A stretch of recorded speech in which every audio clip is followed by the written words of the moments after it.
সঙ্গে রয়েছি আমি প্রিয়াঙ্কা। শুরুতেই নজর রাখতে হচ্ছে ব্যারাকপুরের দিকে। ধাক্কায় নয়, পড়েই মৃত্যু। ব্যারাকপুরে পুজো কমিটির সদস্যের রহস্য মৃত্যু। পার্থ চৌধুরীর মৃত্যুতে সিসি ক্যামেরা ফুটেজ প্রকাশ। ব্যারাকপুর পুলিশের পড়ে গিয়েই মৃত্যু বলে দাবি করছে পুলিশ কমিশনার। আপনারা সেই ছবি দেখতে পাচ্ছেন, ধাক্কায় নয় পড়েই মৃত্যু। ব্যারাকপুরে পুজো কমিটির সদস্যের রহস্য মৃত্যু। পার্থ চৌধুরীর মৃত্যুতে সিসি ক্যামেরা ফুটেজ প্রকাশ ব্যারাকপুর পুলিশের। পড়ে গিয়েই মৃত্যু বলে দাবি পুলিশ কমিশনারের। সরাসরি রয়েছে আমাদের প্রতিনিধি অরুণ। অরুণ, পুলিশের তরফ থেকে কি দাবি করা হচ্ছে? দেখো, গতকাল স্ত্রী দাবি করেছিল যে তার স্বামীকে ধাক্কা দিয়ে মারা হয়েছে, কিন্তু আজকে সকালবেলায় পুলিশ একটি সিসি ফুটেজ প্রকাশ করে। সেই ফুটেজে পরিষ্কার দেখা যাচ্ছে সে রিক্সা করে আসছিল এবং সেখান থেকে পড়ে যায়। পড়ে গিয়ে তার মৃত্যু হয়েছে এমনটাই দাবি করে পুলিশ, এবং সেই সিসি ফুটেজ কিন্তু পুলিশ আজকে প্রকাশ করে। ফলে সব মিলিয়ে বলা যায় যে প্রথমে যে ধরনের কথা উঠেছিল যে তার সেই দাবি করছেন, বারবার দাবি করেছিলেন যে তার স্বামীকে এইভাবে মেরে ফেলা হয়েছে বা ধাক্কা দেওয়া হয়েছে, কিন্তু আজকে সিসি ক্যামেরা ফুটেজে কিন্তু পুলিশ পরিষ্কার বলতে চাইছে যে এইটা কোনো ধাক্কায় নয় বা কিছু নয়। তিনি অসুস্থ ছিলেন, রিক্সা করে আসবার সময় তিনি পড়ে যান এবং ড্রেনে পড়ে গিয়ে তার মৃত্যু হয়েছে, এই কথা কিন্তু দাবি করছে পুলিশ।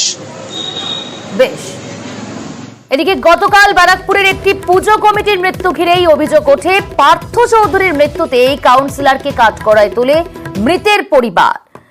এ বিষয়ে জানবো, আমাদের সঙ্গে রয়েছে অরুণ। অরুণ, গতকাল ঘটনাটা ঠিক কি হয়েছিল, বিস্তারিত জানাও তো। দেখো, গতকাল পুলিশ এই একটা পাড়ার পুজো কমিটি গঠন করা নিয়ে কিন্তু এখানে তৈরি হয়, যেখানে ক্লাবের মধ্যে মিটিং হচ্ছিল। যারা পূর্বে আগে যারা ছিলেন তারাই এখানে থাকতে চাইছিলেন, কিন্তু নতুন যিনি এখানকার কাউন্সিলর রয়েছেন মৌসুমী মুখার্জি, তিনি বলেন যে না, এবার চেঞ্জ করতে হবে। এই নিয়েই কিন্তু চাপানোতো শুরু হয় এবং দরজা বন্ধ করে ভেতরে কিন্তু তখন বেশ গন্ডগোল চলছিল। ঠিক সে সময় কিন্তু তার যে পার্থর যে স্ত্রী তিনি ভিতরে ছিলেন এবং সেই গন্ডগোল কিন্তু গড়ায় ভেতরে অনেকক্ষণ ধরে। তারপর ভেতর থেকে দরজা বন্ধ করে দেওয়া হয়। তখন পার্থর যে স্ত্রী আছে তিনি বলছেন আমার স্বামী বাইরে কোনো অসুখ কিছু একটা হয়েছে, আমি বাইরে যাব। তখন তারা বলে যে এখান থেকে মিটিং শেষ না করে যাওয়া যাবে না, এমনটাই কিন্তু অভিযোগ তুলেছে পরিবার। এরপরেই কিন্তু তার স্ত্রী দাবি করে যে তার স্বামীকে তার মৃত্যুর জন্য যে ধরনের ঘটনা ঘটেছে তার স্বামী বাইরেই ছিল। স্ত্রী কিন্তু স্বীকার করে নিয়েছেন যে তার স্বামী বাইরে ছিল, কিন্তু স্ত্রী দাবি করেছিলেন যে তার স্বামীকে কিন্তু ধাক্কা দিয়ে ফেলে দেওয়া হয়েছে। কিন্তু পুলিশের সিসি ফুটেজ কিন্তু অন্য কথা বলছে। তিনি রিক্সা থেকে পড়ে গিয়ে বা অসুস্থ ছিলেন, তিনি পড়ে গিয়ে মৃত্যু হয়েছে। স্ত্রী কি বলছেন শোনাবো আপনাদের। ওরা পুজোটা দখল করতে চায়। মৌসুমী মুখার্জি অবশ্যই মারামারি করেছে, একটা মানুষকে মেরে ফেলে দিয়েছে। হ্যাঁ, সব সময় উনি বসেছিলেন, সব সময় কাউন্সিলর সব সময় ওখানে উপস্থিত। কাউন্সিলরের নেতৃত্বে এটা হয়েছে। হ্যাঁ, আমরা ভেতরে ছিলাম, আমরা বাইরে বেরোতে পারিনি। আমাদের বাইরে বেরোতে দেওয়া হচ্ছিল না। আমি ক্লাবের ভেতরে ছিলাম, আমার হাজবেন্ড তো বাইরে ছিল। যদিও বৈঠক চলাকালীন মারপিট ও ধাক্কাধাক্কির অভিযোগ অস্বীকার করেছেন ব্যারাকপুর 12 নম্বর ওয়ার্ডের কাউন্সিলর মৌসুমী মুখোপাধ্যায়। শুনুন কি বলছেন তিনি। দেখুন, মৃত্যুটা খুবই দুঃখজনক। মৃত্যুটা যেটা হয়েছে, ও ওই পাশ থেকে টোটো করে এসে যারা দেখেছে তাদের কাছে শোনা, ও বাড়ি পর্যন্ত গেছে, ওখানে নামতে গিয়েই নাকি ও অসুস্থ হয়ে পড়েছে। কিন্তু ও কি ভিতরে আসছিল? না, ও ভেতরে আসেনি। তাহলে মৃত্যুটা হলো কি করে? মৃত্যুটা তো আমি বলতে পারবো, বিএন বলতে মানে হসপিটাল নিয়ে যে ওনারা বলেছেন যে স্ট্রোক হয়ে নাকি মারা গেছে। আর ইতিমধ্যেই পুলিশ কমিশনার দাবি করেছেন ধাক্কায় নয়, পড়ে গিয়ে মৃত্যু হয়েছে পার্থ চৌধুরীর। আমি আবারও যাব, অরুণ রয়েছে। অরুণ, ইতিমধ্যেই তো সেই সিসি ক্যামেরার ফুটেজ আমরা দেখতে পাচ্ছি এবং ফুটেজ প্রকাশ্যে আনা হয়েছে পুলিশের তরফ থেকে, আর সেখানে স্পষ্টতই বোঝা যাচ্ছে তিনি পড়ে গিয়েছেন। হ্যাঁ, একদমই তাই। পুলিশ কিন্তু এইটাই দাবি করেছে, কারণ দাবি শুধু নয়, সিসি ফুটেজে কিন্তু সেটাই দেখা গেছে। কিন্তু পরিবারের দাবি কিন্তু এখন অন্যরকম। তাদের দাবি হচ্ছে যে তার স্ত্রী যখন ভেতরে মিটিংয়ের মধ্যে ছিলেন, তিনি বচসায় ছিলেন, তখন তিনি বলেছিলেন আমার হাজব্যান্ড বাইরে রয়েছে। তখন তিনি দরজা খুলে বেরোতে চাইলে তারা কিন্তু বেরোতে দেয়নি, এমনটা কিন্তু অভিযোগ এখন তিনি করছেন।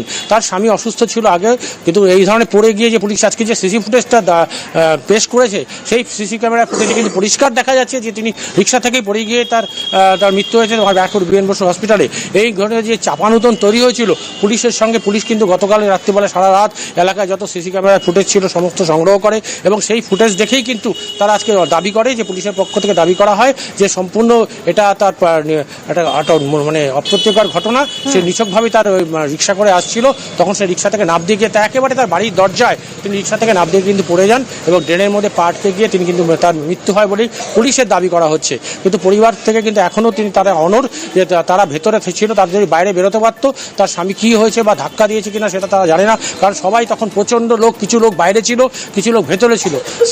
পরিবারের দাবি কিন্তু এখনও তারা অনড় রয়েছে যে এখানে অন্য কোনো ঘটনা থাকতে পারে বলে তাদের দাবি।